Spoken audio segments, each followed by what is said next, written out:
On this episode of the Career Planning Show, we feature the interview with Mark Cadesky, broker of record and general manager at the Property.ca brokerage, which operates popular real estate websites such as Property.ca, Condos.ca, and MrLoft.ca.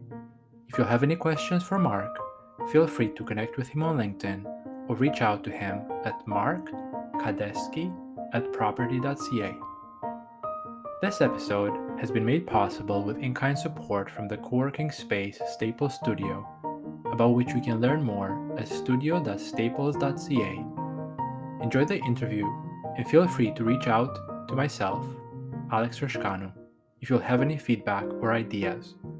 Go to rascanu.com. Thank you.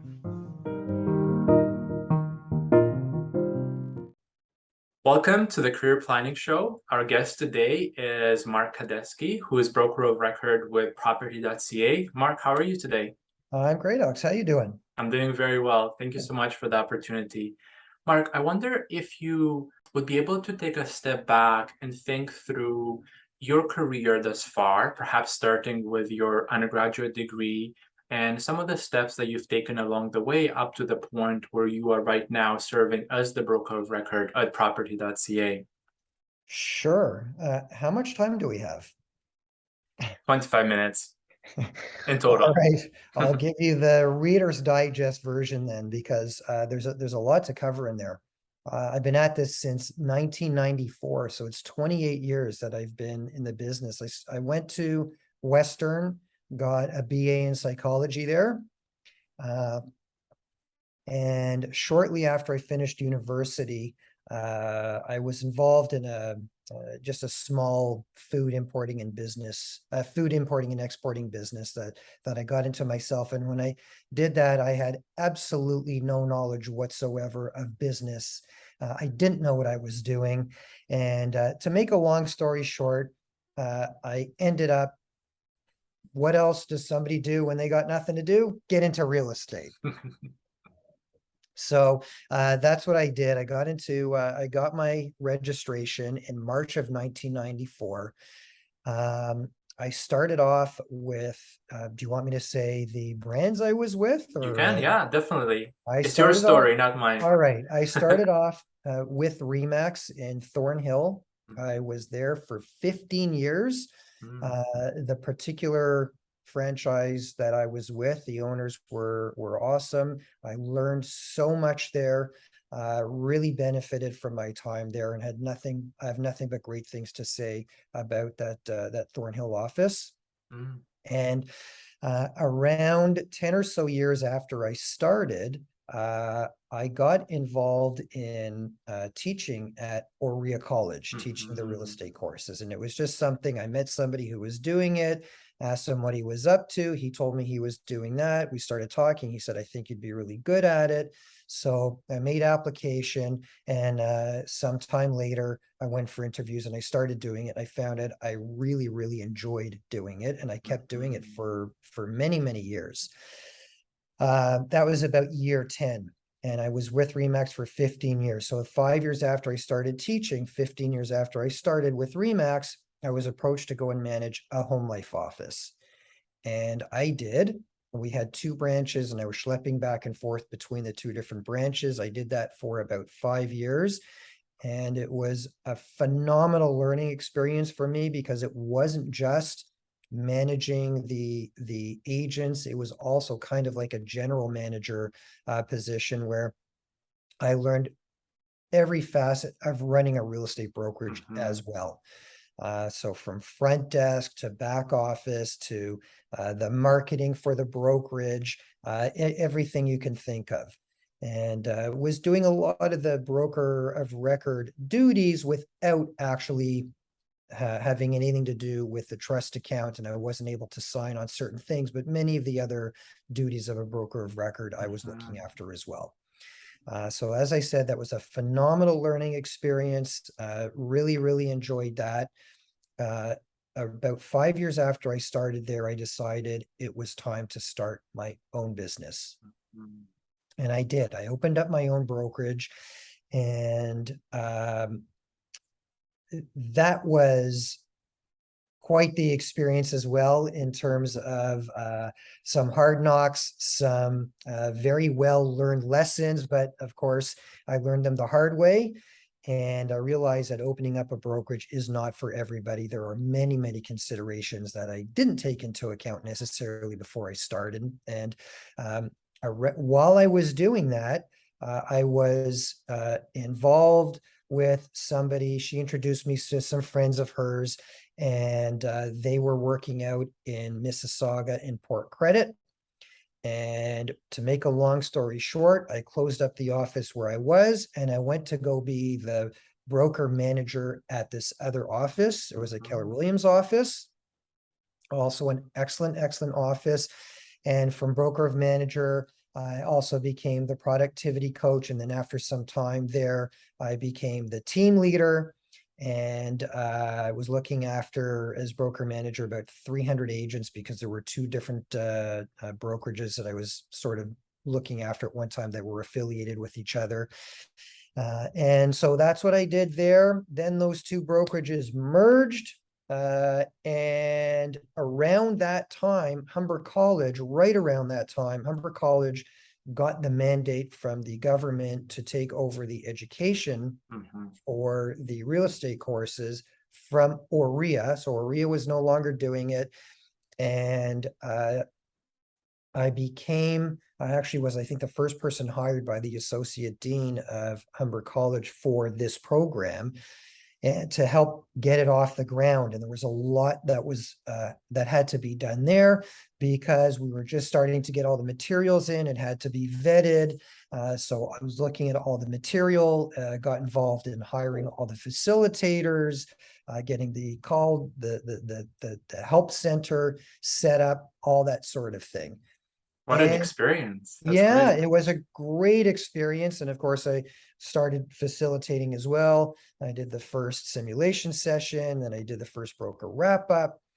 So all of these were fantastic experiences for me as well. And of course, I got to learn the material even better, which made my job as broker record, broker manager, that much more robust, because I had, some additional knowledge there as well.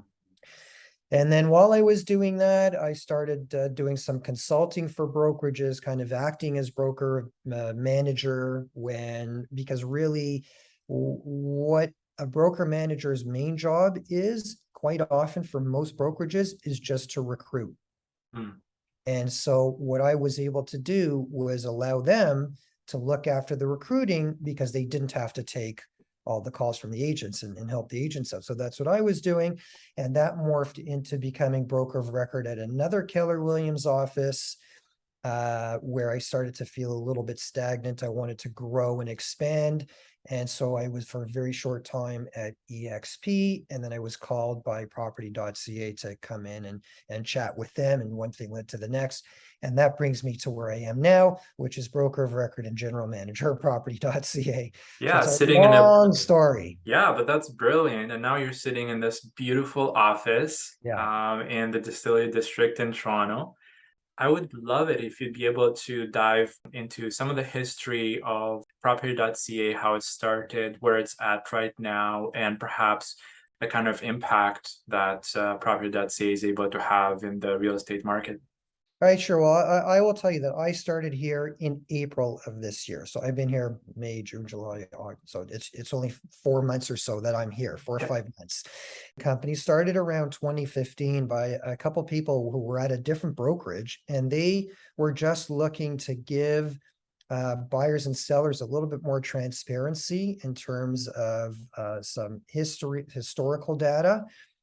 And more complete information than they were able to get at the time, just through Realtor.ca. So they put a website together, and they also wanted to generate much more information for lofts and just specialize in lofts. So they started with Mr. Lofts, then that morphed into Condos.ca as well. And they were gathering all kinds of information about condos, the amenities, square footages, anything you can, everything about the area of the buildings, the neighborhoods, and they compiled that all into a website as well. and then it became Property.ca, and then they thought, you know what, it's time to open up our own brokerage. So Property.ca Inc. brokerage looks after 3 different URLs: MrLofts.ca, Condos.ca, and Property.ca. Those are all URLs owned by the brokerage. And that's where we are right now. So they started off just with a handful of agents, and we're up right now to, I think it's 264 as we speak.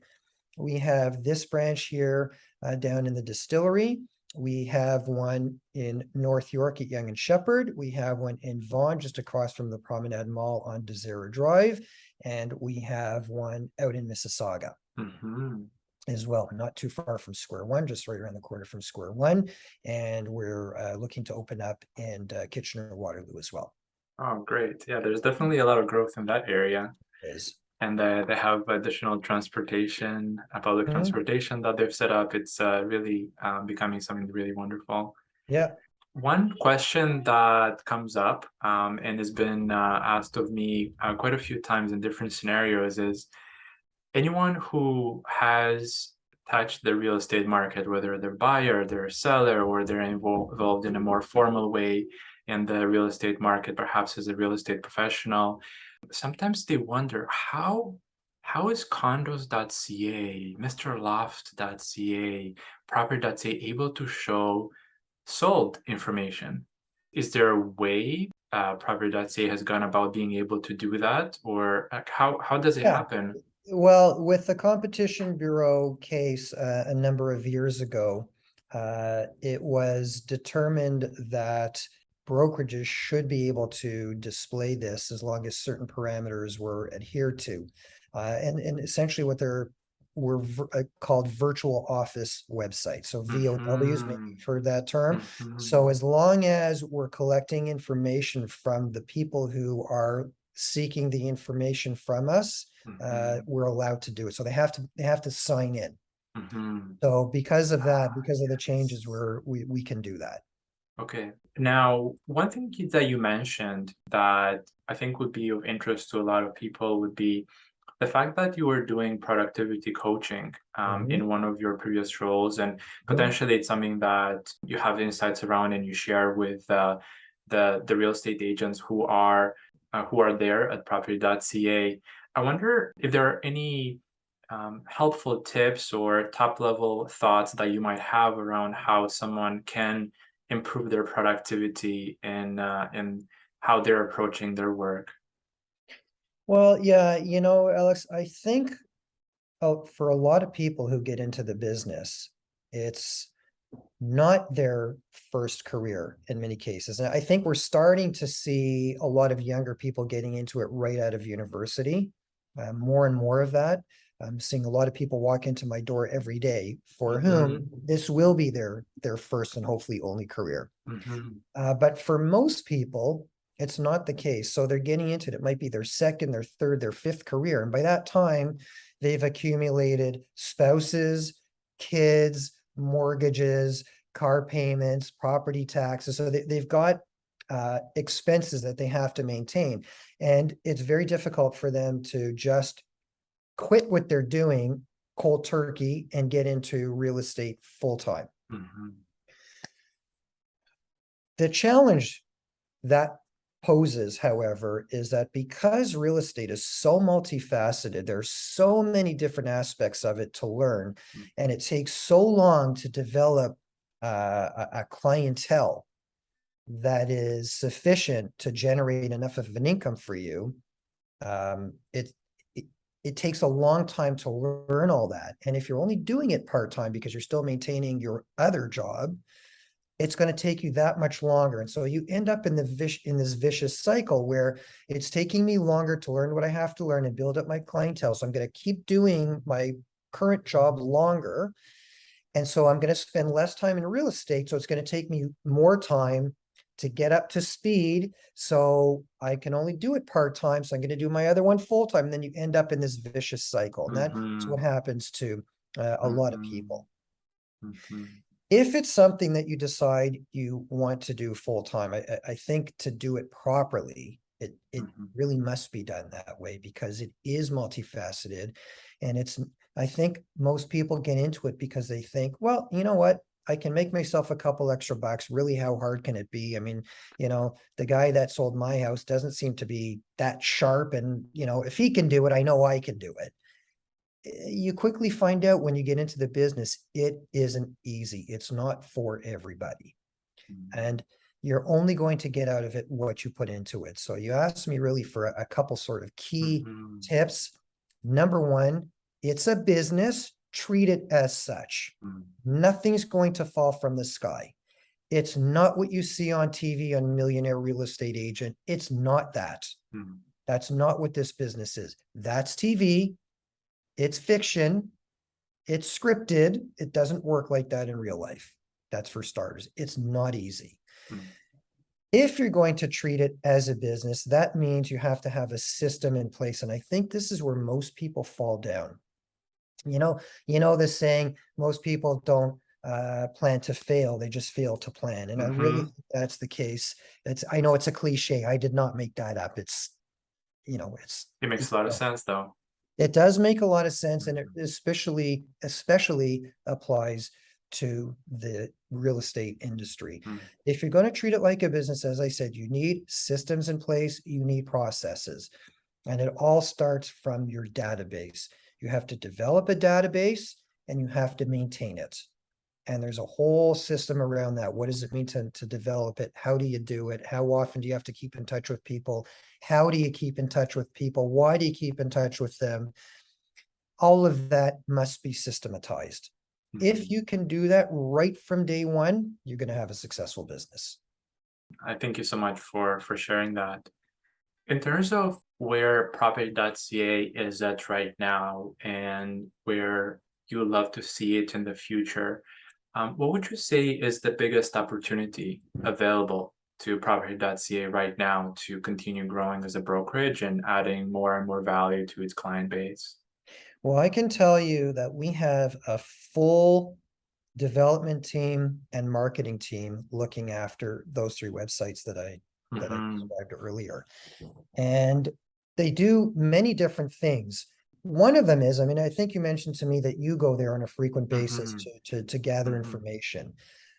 That's the marketing team and the dev team that has put all that together. So they're spending their time gathering all kinds of information. They're getting the floor plans for the units. They're getting the square footages. They're getting the amenities, the maintenance fees, what's included, all of those things that you're not able to get from other websites because they don't have the ability or the manpower to gather all that information and keep it up to date. And keep it up to date, because it does change, especially with all the building that's going on. It's not easy to gather all that information, but that's what they do. Then we're also constantly improving the user experience and the interface to make it visually appealing, to add features, school catchment areas, all things like that. So we're constantly looking to improve it. And it already is, but we want to continue to make it the #1 source of information for buyers and sellers. When we have 1.2 million sets of eyes showing up on our website every single month, and we've got our own listings featured on that website, I think that is a phenomenal service for our sellers, because that's where most of the eyes are drawn, and our own listings get 10 times more views than the other listings do. And that's only going to help our clients sell their listings faster. This has been really insightful. Now, if anyone has a question for you, how can they get in touch with you, and how can they learn more about Property.ca and all the different initiatives that and services that it provides in the real estate space here in the GTA and expanding to Kitchener-Waterloo? They can email me, Mark Cadesky at Property.ca, and maybe we could throw that up somewhere for people to see, because spelling my name is not necessarily user-friendly. And they can also call me 416-707-1626. I'll be happy to chat with anybody who has a question. Great. Yeah, we'll definitely put that in the show notes. Well, thank you so much, Mark, for your time. Really appreciate having you on the Career Planning Show. Okay, thank you for having me.